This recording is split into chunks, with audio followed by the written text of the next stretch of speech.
नमस्कार विद्यार्थी मित्रांनो मी रोहिदास चोंदे पाटील. आपण आज बोलणार आहोत व्हिज्युअलायझेशन या मुद्द्यावर.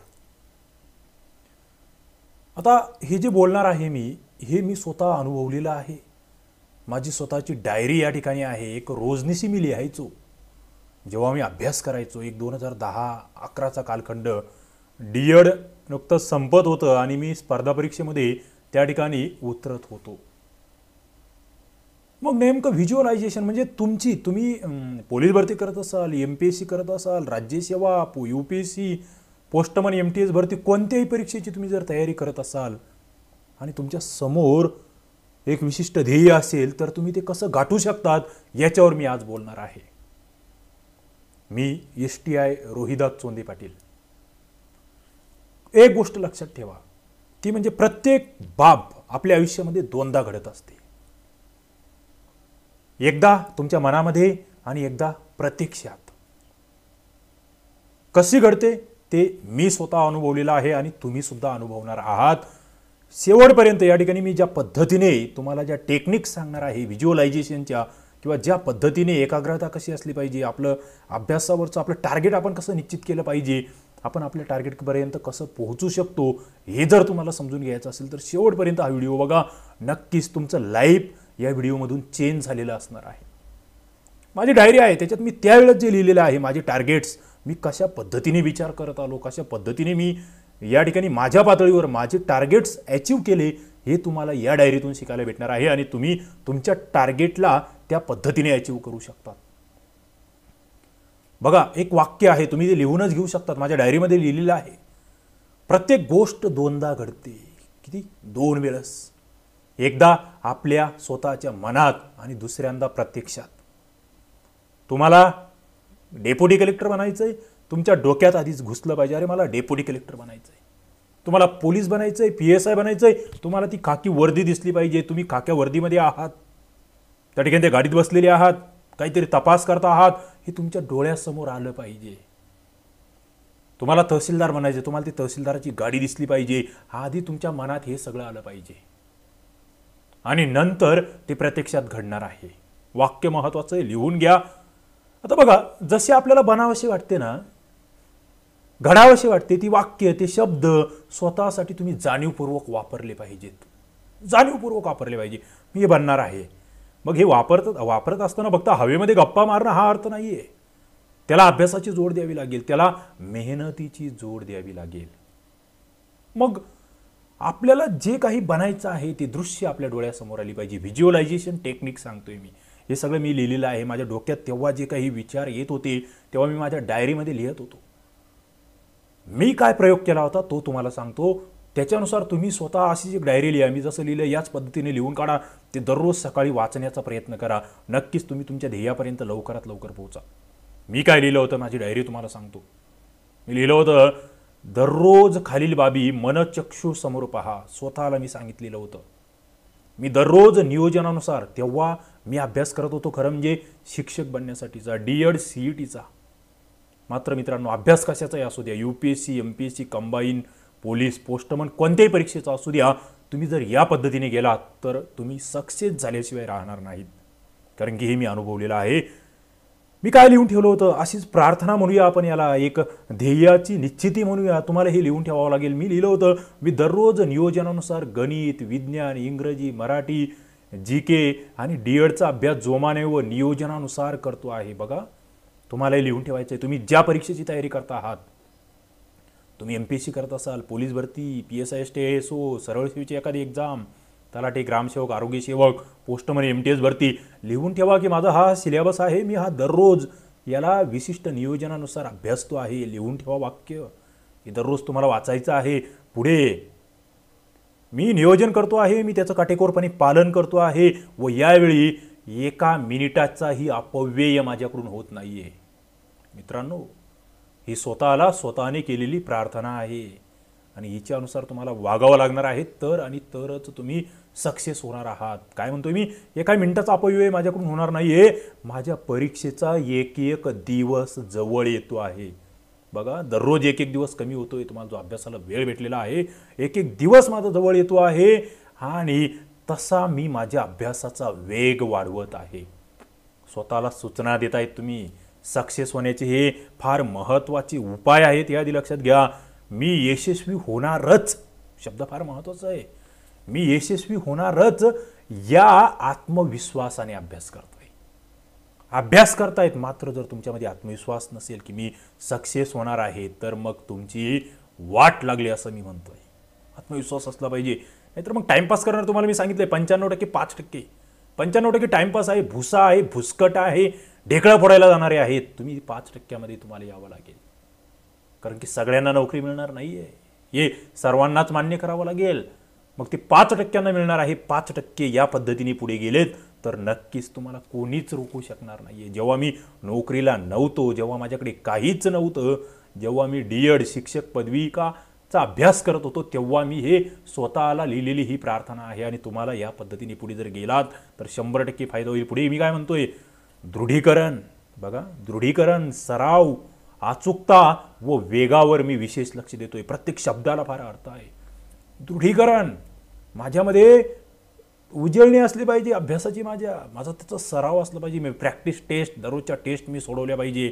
GK असेल, गणित बुद्धिमत्ता असेल, करंट अफेअर्स असेल, अचूकता माझ्याकडे असली पाहिजे. माझा एक लहान लहान प्रश्न चुकतोय, तो का चुकतोय हे मी स्वतःला त्या ठिकाणी विचारला पाहिजे. ते प्रश्न विचारले पाहिजे, त्याचे उत्तर शोधले पाहिजे. आणि सगळ्यात महत्त्वाचं, वेग. माझ्याकडे वेग आहे का? मी प्रश्नपत्रिका सोडवून बघतो आहे का? माझ्याकडे वाचनाचा स्पीड आहे का? माझ्याकडे लिखाणाचा स्पीड आहे का?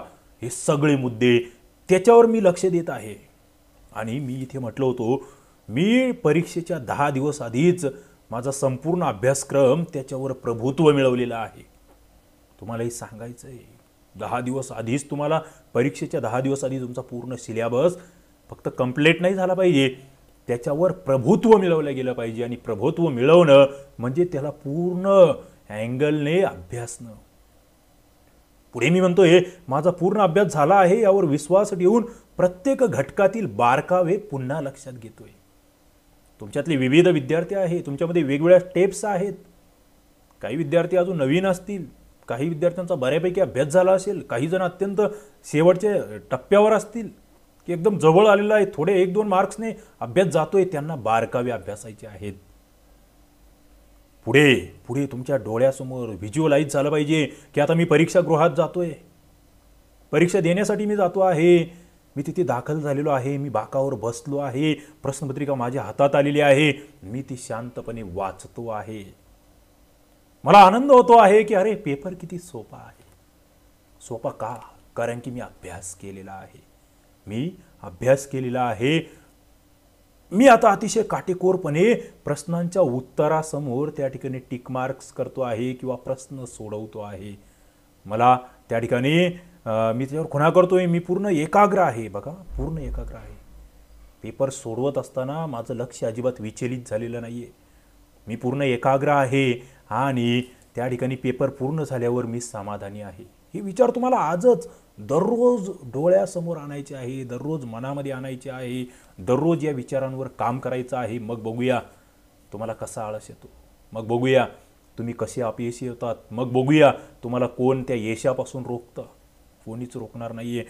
पुढे मी काय म्हणतोय हे मी लिहिलं या, हे तेव्हाचे माझे टार्गेट्स होते, माझ्या डोळ्यासमोर या सगळ्या गोष्टी होत्या.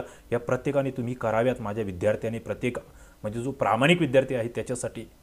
पुढे मी ठरवलेले मार्क्स मला मिळालेले आहेत. बघा, तुम्ही कोणती परीक्षा देत असाल, तुमचं टार्गेट आहे आताच तुमच्या ते डोक्यात आलं पाहिजे, अरे मी तेवढे मार्क्स मिळवलेले आहेत. ओके, मी मार्क्स मिळवलेले आहे आणि मी अत्यंत आनंदी झालो आहे. हे यश मी स्वकर्तृत्वाने मिळवलं आहे. बरेच जण असतात, वशिला आहे का, काही कुठे काही जमेल का, हे असे नालायक धंदे, मूर्ख धंदे, हलकटपणाचे धंदे करू नका लाईफमध्ये.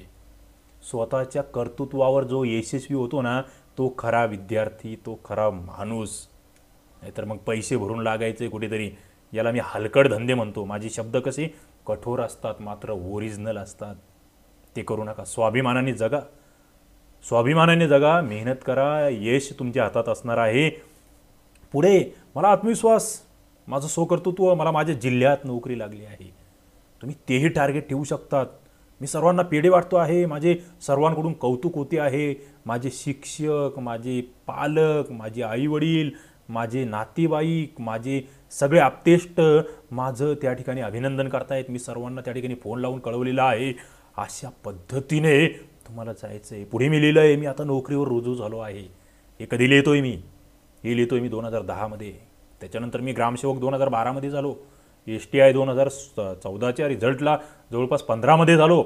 मात्र हे 2010मध्ये मी लिहितोय की मी नोकरीवर रुजू झालो आहे आणि त्याचबरोबर BA पूर्ण करतोय. तेव्हा माझं BA कंप्लीट नव्हतं, 12वी झाली होती, काहीतरी ग्रॅज्युएशन ॲडमिशन होतं. त्याचबरोबर MPSCचा पण अभ्यास सुरू केला आहे. 2010ला लिहितोय मी, जेव्हा MPSC मला नीट माहीतही नव्हती. आता मी MPSCला सामोरं गेलो आहे. दररोज सर्व कामांची पूर्ती करून मिळेल त्या वेळेमध्ये मी झटून अभ्यास करतोय. बघा माझी मेंटॅलिटी काय येते. माझी घरी गरिबी आहे, माझे घरचे शेवटपर्यंत मला पैसे पुरवतील याची मला खात्री नाही आहे. म्हणून मी माझ्या डोळ्यासमोर आणलं की मी काहीतरी काम करणार आहे, मी माझं स्वतः काहीतरी कमवणार आहे आणि उरलेल्या वेळेमध्ये अभ्यास करणार आहे. पूर्वपरीक्षा, मुख्य परीक्षा, मुलाखत या 3ही टप्प्यांमधून मी त्या ठिकाणी अभ्यासामुळे यशस्वी झालेलो आहे. मी हे लिहितोय, हे व्हिज्युअलायझेशन आहे, हे दररोज मी वाचतो आहे. मी आता मोठ्या पदावरील अधिकारी झालो आहे. नंतर मी माझा मोर्चा UPSCकडे वळवला आहे. योग्य मार्गदर्शनामध्ये मी UPSCची तयारी करतोय. हे माझे टार्गेट्स आहेत, मी हे तेव्हा लिहून ठेवलेले आहे, आजही मी त्याच्यावर काम करतो आहे. शेवटी त्यातही मी यशस्वी झालेलो आहे आणि मी आता त्या ठिकाणी रुजू झालेलो आहे. मी समाजाच्या विकासासाठी माझ्या पदाचा वापर करतोय. अशा प्रकारे संयम, आत्मविश्वास, सातत्य, कठीण परिश्रम, जिद्दीच्या बळावर मी यशाची शिखरे पादाक्रांत करतो आहे. मित्रांनो, तुमच्या सगळ्यांच्या समोर अशी एक स्वतःची प्रार्थना असली पाहिजे. तुम्ही पुन्हा एकदा हा व्हिडिओ पूर्ण बघून अशी प्रार्थना स्वतःची थोडीफार बदल करून स्वतः ज्या परीक्षेचा अभ्यास करतायत त्याच्यानुसार तुम्ही या ठिकाणी प्रार्थना लिहू शकतात आणि नक्कीच तुम्हाला याच्यातून, या व्हिज्युअलायझेशन टेक्निकमधून तुमचं यश मिळणार आहे, यात कोणतीही शंका नाही. आणि आम्ही तुमच्यासोबत आहे, मी तुमच्यासोबत आहे. आपलं जे STI RCP ॲप्लिकेशन आहे, ज्याची लिंक खाली डिस्क्रिप्शनमध्ये आहे, त्यामध्ये विविध कोर्सेस आहेत. त्या ठिकाणी तुम्ही ते ॲप्लिकेशन डाउनलोड करून त्या कोर्सेसला प्रवेश घेऊ शकतात आणि एक नियोजनबद्ध अभ्यास ज्याला म्हणतो, जी प्रेरणा म्हणतो, सातत्याने तुम्हाला मोटिवेट करण्याचं काम त्या ठिकाणी आम्ही करत आहोत. चला, सगळ्यांना शुभेच्छा. या ठिकाणी थांबतो. धन्यवाद.